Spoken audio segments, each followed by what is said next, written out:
bagus daripada langsung dimarah.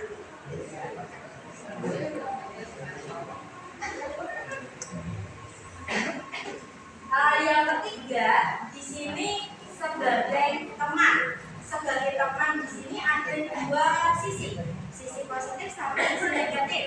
Sisi positifnya itu siswa lebih dekat, kita bisa mengharapkan siswa lebih ringan daripada yang itu tadi, yang pertama dia menumpuk.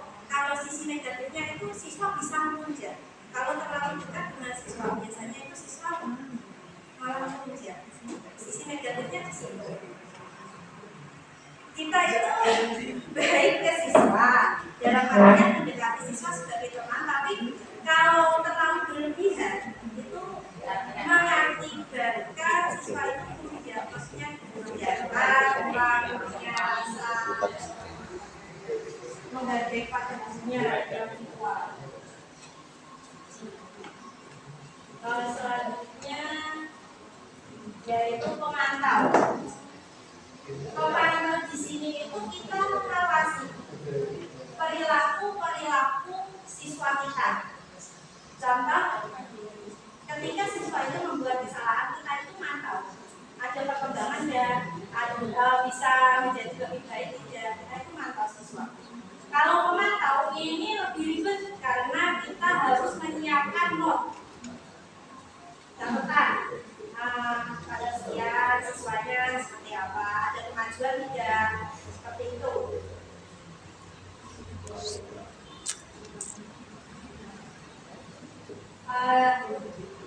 Jika tidak ada kemajuan di sebelumnya, kan pasti ada kesepakatan kelas, nanti saya rapat tentang kesepakatan kelas. Jika tidak ada kemajuan, nanti kan ada konsekuensinya. Kita memberi waktu 1 kali 2 kali seperti itu, tidak langsung dikasih sanksi, tapi dikasih peringatan terlebih dahulu. Yang terakhir yaitu manajer.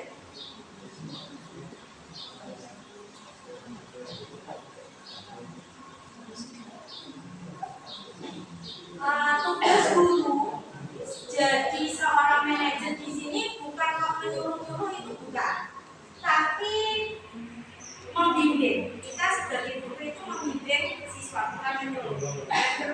Artinya manajer di sini itu kita membimbing siswa, bukan menyuruh ya. Selanjutnya, jadi kelima posisi kontrol tadi, yang paling bagus yaitu yang terakhir, manajer. Kita membimbing, adanya itu halus dan tulus. Kalau manajer di sini kita tulus dari hati kita untuk membimbing siswa supaya lebih baik lagi kan.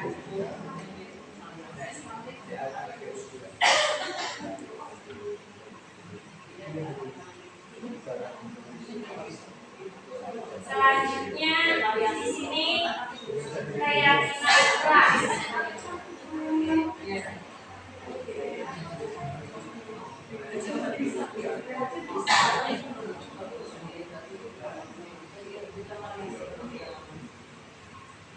Dari 5 posisi kontrol boleh memakai sesuai dengan kebutuhan Bapak Ibu.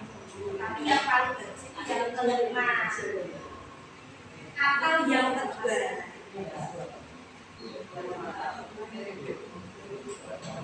Tapi itu jangan sering-sering.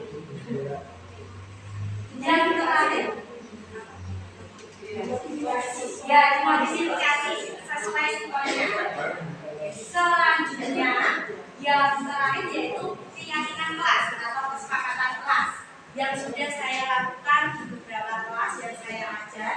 Ini saya bawakan contoh satu. Cara membuat kesepakatan kelas atau keyakinan kelas yang pertama, membutuhkan keyakinan kelas yang pertama yaitu membuat pernyataan peraturan. Bedanya peraturan sama keyakinan kesepakatan kelas. Kalau peraturan itu kan dibuat dari eksternal. Kalau kesepakatan itu dari internal, diri kita sendiri-sendiri, maksudnya diri siswa sendiri-sendiri membuat peraturan tersebut. Kalau itu menggunakan kalimat yang positif, tidak yang negatif. Biasanya kalau peraturan kan tidak boleh, jangan, itu kalimat negatif. Kita menggunakannya kalimat yang positif. Dari yang pernyataan peraturan berubah menjadi bentuk positif. Setelah itu kita mendapatkan keyakinan kelas atau kesepakatan kelas. Kesepakatan kelas itu tidak perlu banyak-banyak, sedikit tapi dijalankan. Kalau banyak tapi tidak dijalankan itu malah mubazir. Contohnya di sini yang pertama, saya menyiapkan kertas putih. Kalau nggak ada kertas putih bisa langsung pakai tulis. Yang pertama ini pernyataan peraturan. Siswa saya suruh untuk menulis peraturan kelas masing-masing sesuai dengan dirinya saat pembelajaran saya. Di sini ada yang membuat tidak boleh keluar kelas ketika pembelajaran, tidak boleh tidur, tidak boleh membawa HP, tidak boleh bertempat, dan lain-lain. Ini peraturan yang dibuat siswa. Saya kasih sticky note, saya bagikan ke siswa. Nanti siswanya maju menambah kesalahan. Jika peraturan ini, pernyataan peraturan sudah dilanggar, kita menyimpulkan diubah ke kalimat yang positif. Contohnya, yang utama ini tidak boleh makan di dalam kelas. Yang diawali tidak boleh makan di dalam kelas, kita ubah menjadi kalimat positifnya yaitu makan saat jam istirahat. Yang kedua, di sini tidak boleh tidur, tidak ada yang tidak boleh bongsor saat jam pelajaran. Diubah ke kalimat positif menjadi memperhatikan guru saat menerangkan atau saat pembelajaran. Yang ketiga, tidak boleh menggunakan HP. Tidak boleh menggunakan HP itu kan kalimat negatif. Diubah ke positif menjadi menggunakan HP saat pembelajaran jika dibutuhkan. Yang keempat, tidak boleh membuli teman. Tidak boleh membuli teman kan negatif, diubah ke positif jadi menghargai dan menghormati sesama teman. Yang kelima, tidak boleh membuang sampah sembarangan. Diubah menjadi buanglah sampah pada tempatnya atau membuang sampah pada tempatnya. Yang keenam, tidak boleh menyontek ketika pembelajaran atau ketika ulangan.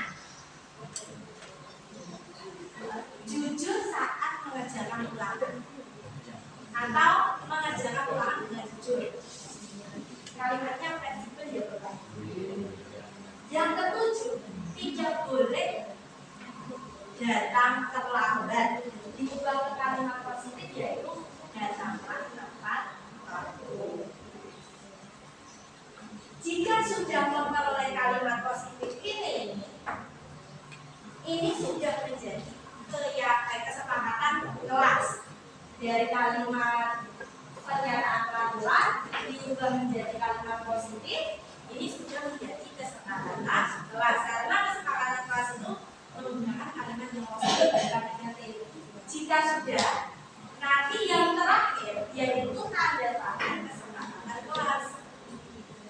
Jika ada tanda tangan kesepakatan kelas, berarti siswa itu sudah berjanji, sudah sesuai dengan kesepakatan dirinya sendiri-sendiri.